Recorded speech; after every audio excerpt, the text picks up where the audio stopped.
இந்த குறுகிய வீடியோ டிராப்ஷிப்பிங் ஏன் நீடிக்க முடியாது என்பதற்கான அனைத்து காரணங்களையும் உள்ளடக்கியது. நாம் அறிவோம், வாடிக்கையாளர்கள் குறைந்த விலையை விரும்புகிறார்கள். நாம் அறிவோம், வாடிக்கையாளர்கள் பெரிய தேர்வுகளை விரும்புகிறார்கள். நமக்கு தெரியும், வாடிக்கையாளர்கள் விரைவான டெலிவரியை விரும்புகிறார்கள். இந்த விஷயங்கள் இன்னும் 10 ஆண்டுகளுக்கு பிறகும் உண்மைதான், 20 ஆண்டுகளுக்கு பிறகும் உண்மைதான். ஆகவே இந்த விஷயங்களில் நாம் மையக்கருத்தாக கவனம் செலுத்தலாம். அது எப்படி என உறுதியாக கூற முடிகிறது? டிராப் ஷிப்பிங் நீடிக்காது என்பதற்கான காரணம் என்ன? அதை கண்டுபிடிக்க விரும்புகிறீர்களா? இல்லை, நான் வீடியோவின் முடிவில் உங்களுக்கு ஒரு கோர்ஸ் விற்பனை செய்ய போவதில்லை.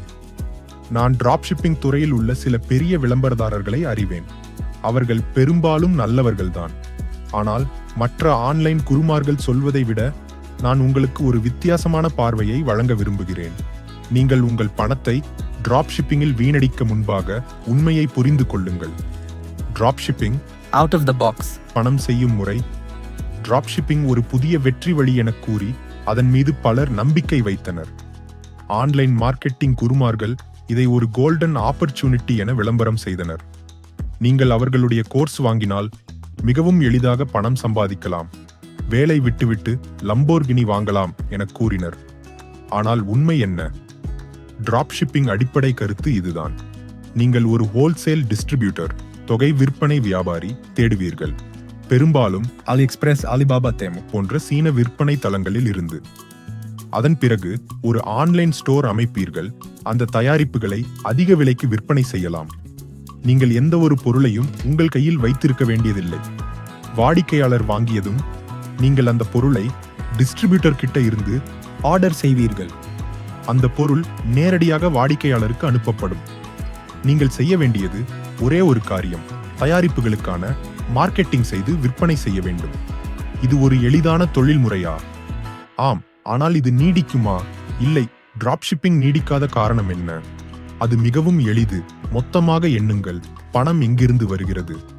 நீங்கள் ஒரு வேலைக்கு சென்று சம்பளம் பெறுகிறீர்கள், ஏனென்றால் நீங்கள் உங்களின் உழைப்பை உங்கள் நிறுவனத்திற்கு பணமாக மாற்றுகிறீர்கள். அதே விதமாக எல்லா தொழில்களும் வாடிக்கையாளர்களுக்கு பயன்படுவதாக இருக்க வேண்டும். அதில்தான் உண்மையான பணம் உள்ளது. பணம் என்பது ஒரு மதிப்பு, வேல்யூ, சேமிப்பகமாகவே பார்க்கலாம்.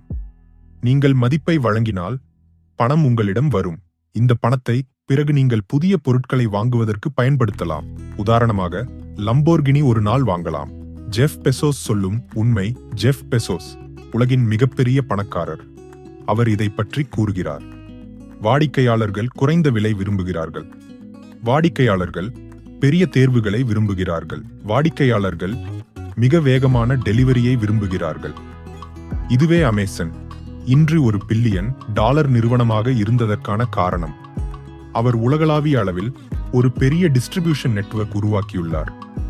குறைந்த விலை, அதிகமான தேர்வு, வேகமான டெலிவரி. ஆனால் டிராப் ஷிப்பிங் அதற்கு நேர்மாறானது. பெரிய தேர்வுகள் இருக்காது, வேகமான டெலிவரி கிடையாது, குறைந்தது 2 முதல் 3 வாரம் தேவைப்படும். டிராப் ஷிப்பிங் ஏன் தோல்வியடையும்? நீங்கள் குறைந்த விலையில் விற்க முடியாது. நீங்கள் அதிகமான தயாரிப்புகளை விற்க முடியாது. நீங்கள் வேகமாக டெலிவரி செய்ய முடியாது. வாடிக்கையாளர்களுக்கு எந்த சிறப்பு மதிப்பும் வழங்க முடியாது. அதனால்தான் டிராப் ஷிப்பிங் வணிக மாடல் வீழ்ச்சியடையும். அப்படியென்றால் டிராப் ஷிப்பிங் யாராவது பணம் சம்பாதிக்கிறார்களா? ஆம். ஆனால் அவர்கள் முதலில் வந்தவர்கள், ஃபர்ஸ்ட் மூவர்ஸ், அல்லது வெறும் விளம்பர பயணம் செய்பவர்கள். சிலர் உண்மையாகவே வெற்றி பெற்றிருக்கலாம், ஆனால் அவர்கள் புதியதாகவும் நேர்மையாகவும் செயல்பட்டவர்கள். சிலர் வெறும் விளம்பர தரவுகளை ஏமாற்றி பணம் சம்பாதிக்கிறார்கள். சிலர் போட்டோஷாப்பில் செய்திருக்கும் போலியான ஸ்கிரீன்ஷாட்களை காட்டுகிறார்கள். நான் டிராப் ஷிப்பிங் தொடங்கலாமா? நீங்கள் முக்கியமாக வாடிக்கையாளர்களுக்கு பயனுள்ள விஷயங்களை வழங்கினால் மட்டுமே இது ஒரு நீடித்த வணிக மாடலாக இருக்கலாம். நீங்கள் எதை செய்தாலும் வாடிக்கையாளர்களுக்கு மதிப்பு, வேல்யூ வழங்குகிறீர்களா என்பதை சிந்திக்க வேண்டும். எளிதாக பணம் சம்பாதிக்கலாம் என்று எண்ணினால் அது ஒரு ஆபத்து. பணம் என்பது ஒரு கடைசி நிலை மட்டும். It is just a result of value creation. நீங்கள் என்ன நினைக்கிறீர்கள்? டிராப் ஷிப்பிங் பற்றி உங்கள் அனுபவம் என்ன? இந்த வீடியோ உங்கள் எண்ணங்களை மாற்றி இருக்கிறதா? நீங்கள் ஏற்கனவே டிராப் ஷிப்பிங் செய்ய முயற்சி செய்திருக்கிறீர்களா? உங்கள் கருத்துக்களை கீழே பகிருங்கள். நான் உங்கள் கருத்துக்களை படிக்கவும் பதிலளிக்கவும் விரும்புகிறேன்.